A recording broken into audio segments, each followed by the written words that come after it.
The film begins in June 1994, following an 18-year-old girl named Jay, an Asian American teenager who has just graduated from high school. She helps her family run a taxidermy shop while living under the strict control of her overprotective mother, who won't even let her stay out late and hides her cigarettes behind the trash. One day, Jay is smoking with her friend Hebe, who shows off a fake ID she made to sneak into bars. Hebe's father catches them but isn't angry at Jay. Instead, he gives her a rustic ring as a graduation gift. That same night, Jay lies to her mother saying she has schoolwork to finish and heads out with Hebe. At a bar, they meet a man, dressed as a firefighter who buys them drinks. Jay ends up alone with him, and he kisses her before offering a ride home. On the way, he stops to make a call, and another car pulls up.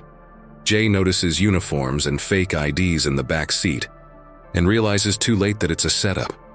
She tries to run but is quickly captured. Meanwhile, a U.S. Marshal named Bob is driving down a deserted road. He responds to a homicide call, where he finds a sheriff and a landowner who discovered a young woman's corpse. After inspecting the body, Bob suddenly kills both men in cold blood. Jay wakes up in a truck filled with other women.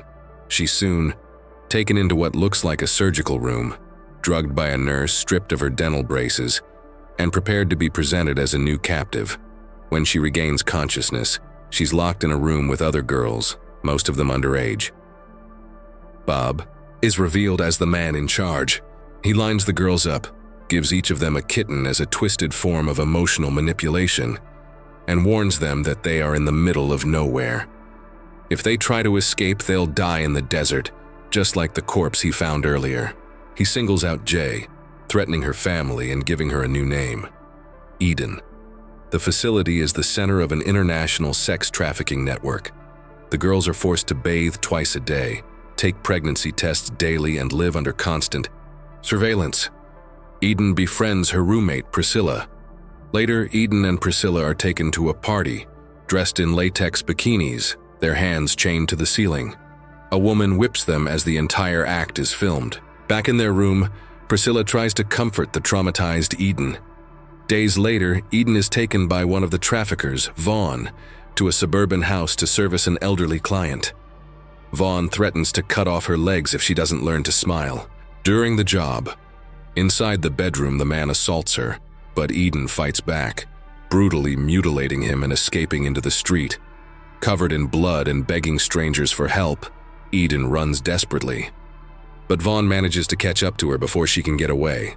Vaughn handcuffs Eden and lies to the women on the street, claiming she's just a crazy drug addict. As a cop, he easily takes her back to the compound. There, Eden is thrown into a bathtub filled with ice, her hands bound.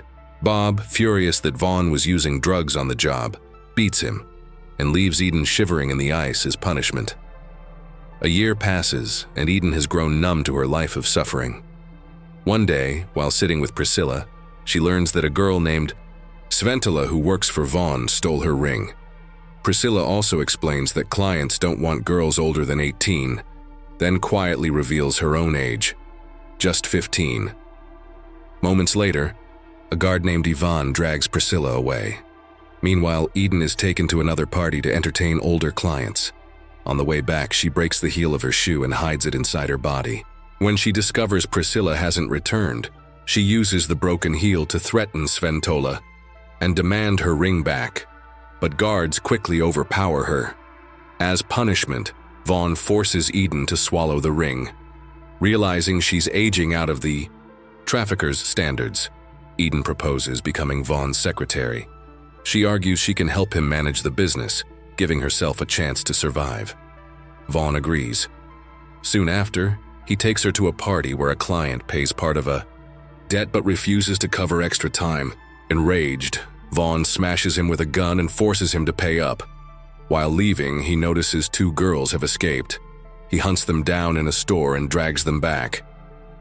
Back at the compound, Eden manages to retrieve her ring by fishing it out of a toilet. The next day, Vaughn takes her to his home, asking her to clean it. Eden finds old photos, realizing he once served in the military. From then on, Vaughn trains her as his secretary, teaching her how to talk to clients on the phone use coded language for different ethnicities, and avoid giving information to undercover cops. He even introduces her to his drug supplier, revealing more of the trafficking network. Meanwhile, Bob gives a lecture to local police about drug trafficking. A detective confronts him, saying the phone of a missing sheriff, the one Bob killed, had been traced near his location.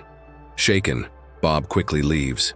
Days later, Vaughn and Eden meet Bob near a lake. Bob shows them 2 corpses in the van, one belonging to his former secretary. He takes them out on a boat where he suddenly criticizes Vaughn, calling out his failures and saying he hasn't learned a thing. Vaughn, furious, strikes him in the head with a piece of wood and kills him, then smokes calmly while Eden sits in shock. With Bob gone, Vaughn becomes the new leader of the operation. He takes Eden to the house of a man named Mario, the very same man who kidnapped her a year earlier. Disturbed, Eden excuses herself to the bathroom and stumbles across a nursery-like room. She hears a faint voice, opens another door, and finds Priscilla, now pregnant. Horrified, Eden realizes the truth.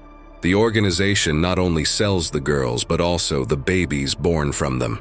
Eden is so horrified by what she's seen that she throws up. When she returns, Vaughn realizes she has uncovered the dark truth about the place. On the drive back, Vaughn pulls over and decides to test her loyalty. He hands Eden a gun and orders her to shoot a young girl sitting in the back seat, threatening to kill her if she refuses. Eden loads the weapon, but at the last moment Vaughn laughs it off, claiming he was only joking. Soon after, Vaughn learns through a phone call that Ivan had been informing the police. He immediately returns and kills Ivan. Later, the nurse instructs Eden and the other girls to burn their belongings.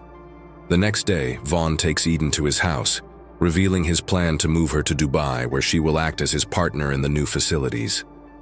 Eden realizes this is her last chance. While Vaughn is distracted counting money, she laces his pipe with cleaning chemicals. He comes back, reassures her that she will be his partner in Dubai, and smokes, only to start choking violently before collapsing unconscious.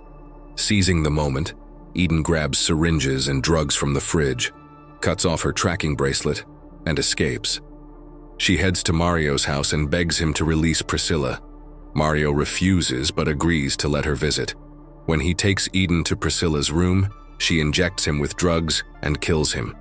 Eden begs Priscilla to escape with her, though she breaks. The devastating news: Mario has already sold her baby. Despite the heartbreak, the two leave the house together. The film closes with Eden at a payphone, calling her mother.